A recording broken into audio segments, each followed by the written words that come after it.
Hi guys, I'm back again today with another reaction video, and today we're checking out USA and India versus China and Russia. Who would win? Army/military comparisons. Well, before we do start, don't forget to subscribe, click the bell button, and let's get into today's video. This episode is brought to you by Skillshare. The first 1,000 people to sign up using the link in the description will get their first 2 months free. The US and Russia, China and India, two separate long-term rivalries and two flashpoints for global war. But what if China and Russia decided to set aside their differences and join against an Indian-American alliance? Who would win, and how would that war play out? The rules of this war game are, as usual, no use of nuclear weapons allowed, and no other allies can be called upon. First, let's take a look at each contestant's military might and see what capabilities each would bring to the table. I'm interested because we recently started reacting to India in terms of like GDP, economic growth, and also like the military power of India, and it shook me to the core. So I'm wondering if India partners up with US, will they? Because US has the most powerful military in the entire world. So with India's combination, will they take over? Will they win over Russia and China? Because Russia and China are also really like huge when it comes to the military or army, parts of the situation, right? So let's see. I think US and India can take it, can make it. First win. Up is India, the world's fourth most powerful military. With an active duty force of 1.4 million and a reservist force of 2.8 million, India can call upon a deep pool of manpower to prosecute any war. India also possesses a formidable air force with 590 fighter aircraft, 804 attack aircraft, and a huge fleet of surveillance and transport helicopters that numbers at 720. India, however, suffers from a lack of attack helicopters with only 15 in its inventory. This may prove to be a crippling deficiency in any attempt to combat a Chinese-Russian incursion over its mountainous northern and eastern borders. India does, however, maintain a force of 4,400 combat tanks, of which about half are modern or semi-modern T-90s and the indigenous Arjun main battle tank. India is also equipped with a staggering number of towed artillery, 4,100 pieces, meant to make it impossible for their Chinese rivals to penetrate Indian defenses across the mountain gaps of its northeastern border. Its naval forces include 1 aircraft carrier, 14 frigates, 11 destroyers, 22 corvettes, and 16 submarines, a sizable collection of naval hardware that its immediate threat, China, would be hard-pressed to defeat. Next up is China. China is the most populous nation on Earth and maintains an active duty force of 2.2 million with a reservist force of 510,000. With an air force totaling 1,125 fighter aircraft, 1,527 attack aircraft, and 281 attack helicopters, China has a serious advantage in the air over India. Yet China's pilots are undertrained compared to their Western counterparts and forced to fly under strict supervision from ground controllers, a huge liability in fast-paced modern air combat. China also has a force of 7,700 tanks and as I'm seeing this right now already, in comparison, like comparing India and China right now only, China has the machinery, but they don't have the manpower, right? They have the things, but they don't have the people or even the knowledge of the people to, fly the pilots and all that stuff. 6,246 artillery, backed up by 2,000 self-propelled artillery, mostly ballistic missile launchers, which would pose a significant threat to Indian and American forces. On the sea, China maintains a significant force with 1 test aircraft carrier not rated for combat operations, 50 light frigates, 29 destroyers, 39 corvettes, and 73 submarines. While larger in number than Indian naval forces, China lacks the ability to maintain long-term logistical support for any deployed ships, meaning only a small number of them could operate far from China's shores for longer than a few weeks. Underpinning China's military might is also the fact that its military is severely affected by systemic corruption, so much so that China's own leadership doubts the ability of the Chinese military to fight and win a major war against a near-peer power such as India. On to Russia. Russia has the world's second most powerful military, with an active duty force of just over 1 million personnel and a reserve force of 2.5 million. With 818 fighter aircraft and 1,416 attack aircraft, Russia's air forces are formidable, but would be severely hampered in war by a lack of reconnaissance assets. As one Russian military analyst put it, we have long-range, sometimes precision-guided weapons, but we don't always know where the target is. On the ground, though, Russia maintains the world's largest tank fleet, numbering over 20,000. However, this figure should be taken with a grain of salt, as the number includes many thousands of Soviet-era tanks that have long been decommissioned and would need weeks to bring into service, and even once operational, would be decades behind in capability, firepower, and protection versus modern tanks. Russia's naval fleet has severely atrophied since the collapse of the Soviet Union, but it still maintains 1 aircraft carrier, 9 frigates, 13 destroyers, 78 corvettes, and 62 submarines. Though Russian vessels are on the whole aging and plagued by maintenance issues, they are still armed with very modern and capable long-range missiles, making them a force to be feared. And finally, the world's chief military power, the United States of America. The US enters the conflict. I watched one video about the US, why the US has the biggest military power and what did they do smartly to attain number 1 in the military power. Very, very smart, because I've not seen anybody do this, but US is the only country to have American bases in different countries. Right. They have a base in in the Philippines, they have a base in Korea, they have a base in Japan, they have bases in Japan, they have bases in different parts of the world. Who else is doing that? Firstly, they're doing this for alliance to grow relationship with those countries. Secondly, they're helping those countries. So obviously when something happens, those countries will also help them. So not only do they have like all these beautiful machineries and the money and all that stuff, but they also have alliances. They also have relationships with those countries. Like, smart. Conflict when it comes to the military part, part, active duty US force of 1.3 million personnel smart. and 800,000 reserve personnel. With 1,962 fighter aircraft and 2,830 multi-role aircraft, the US has almost double the air power of Russia or China. Its naval aviation forces alone are on par with either nation.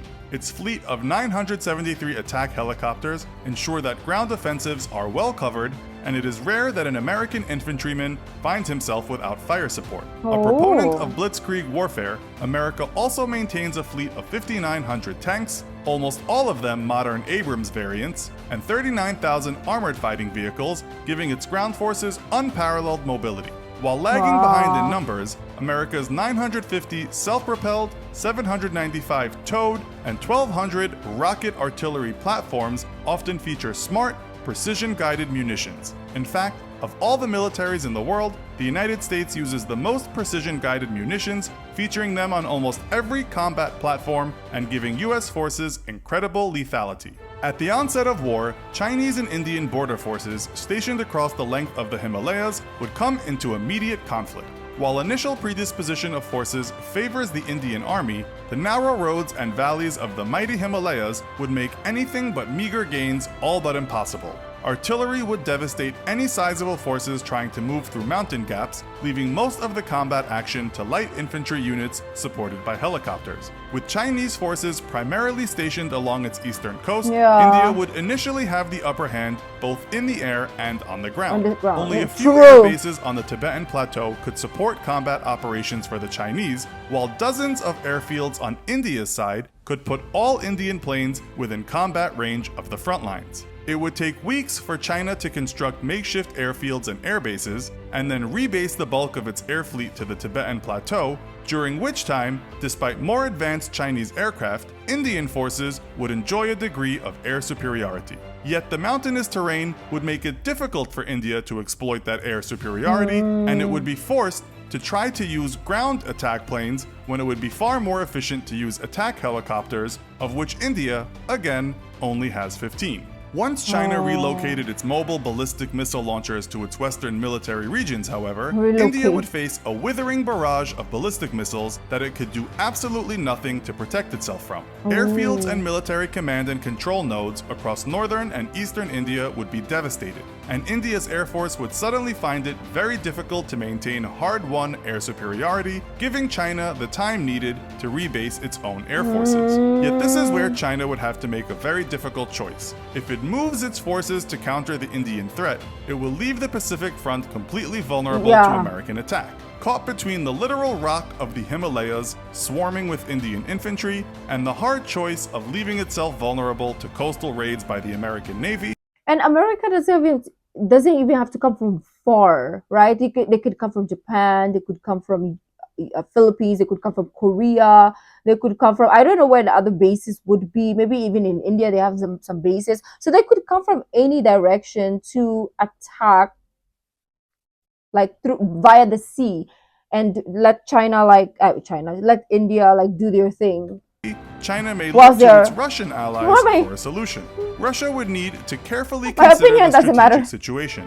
Its Chinese allies desperately depend on the Pacific Ocean for trade, importing most of their oil via sea trade routes and with domestic reserves not yet ready to support long-term war. With the majority of China's trade and oil passing through the Indian Ocean, the Indian Navy is, as one analyst put it, poised on China's jugular and could easily cripple China with a naval blockade of Chinese shipping. America's Pacific forces are, on their own, also more than sufficient to cripple the Chinese economy with a trade blockade, and China's Navy could not hope to counter America on its own.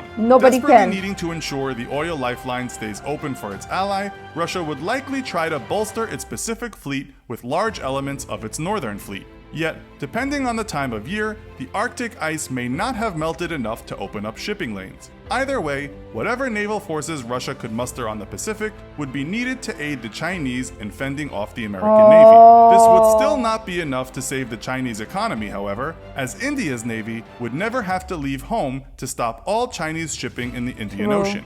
With a very limited capability to support its own navy far from its shores, China could at best scrounge together a small battle group of destroyers and cruisers with perhaps a few nuclear submarines to try and break the Indian blockade. Yet with India operating so close to home shores, it could take advantage of shore-based air power and make quick work of any Chinese task force. In the end, China could not hope to stand against naval blockades by both the US and India, even with reinforcements from the Russian Navy. This is China's glaring Achilles heel, its almost complete reliance on the sea for trade and oil, and why China has been ambitiously undergoing its modern Silk Road infrastructure development program with friendly nations, with very mixed success. Caught between the threat of raids on its Pacific coast by the US Navy and Indian forces pushing through the Himalayas, China would likely choose not to deploy its ballistic missiles to the west, as even if India managed to break out of the Himalayas, China's western territory is largely of little economic value. It would be far more prudent for China to try to keep America's carrier groups at bay with its DF-21 ballistic missiles, though China has still, to date, failed to show it has the capability to follow through on the threat of its ballistic missile forces by displaying a mastery of the various tracking, recon, and targeting systems and assets needed to go from launch to successful kill, or the ability to properly defend them from US attack.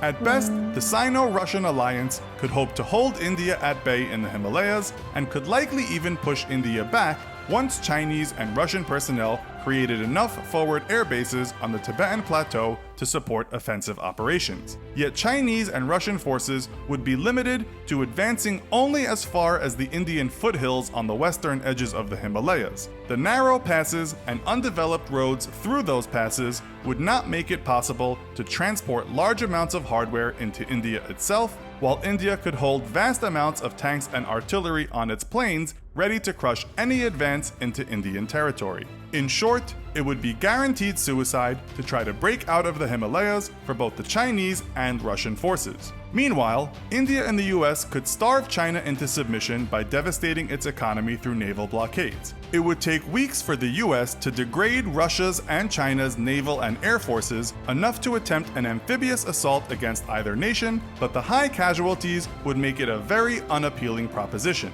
Instead, the the US could comfortably sit back and bottle the Russian fleet up while systematically destroying the Chinese fleet, leaving their Indian allies to continue denying China's desperately needed oil imports. A US-India and Russia-China war would end with very little territory gained or lost on either side, and with staggering amounts of casualties for Indian and Chinese forces. The US Navy would likely see significant casualties, but both Russia's and China's navies would be all but completely destroyed. China and India's economies would be devastated, but China's specifically could face a catastrophic collapse that could even lead to the end of its Communist Party's Oh, we don't want With so much to lose and practically nothing to gain, neither side would ever seriously consider such a war, but if they did, we don't China's want inability to protect its sea trade routes would make one side the clear victor. If you want to be able to make videos like this one, but even better look, yeah, nobody wants any of this to happen. This is just like hypothetical situations, and I don't think that any country wants to go against US, to be honest with you, right? Um nobody wants to face USA because they are a force to be reckoned with, and they build a lot of relationships. So I feel like a lot of countries do like the US, and at least we know now what will happen. Right? We're kind of like caught in the middle, to be honest. Like Philippines is just there sitting in the middle of this thing. So eventually we might get hurt if those precisions, right? Some of them are not precise, the launching of the missiles and stuff. So we could get brutally hurt. So we don't want that to ever happen. So let me know what you guys thought. If there's something that I kind of like didn't see, or I missed on, let me know down in the comments. And if you want to have additional like inputs that wasn't mentioned in the video, please leave it in the comments so that I can read it up. If you like the video, don't forget to give this video a thumbs up, subscribe. I'll see you in the next video. Bye.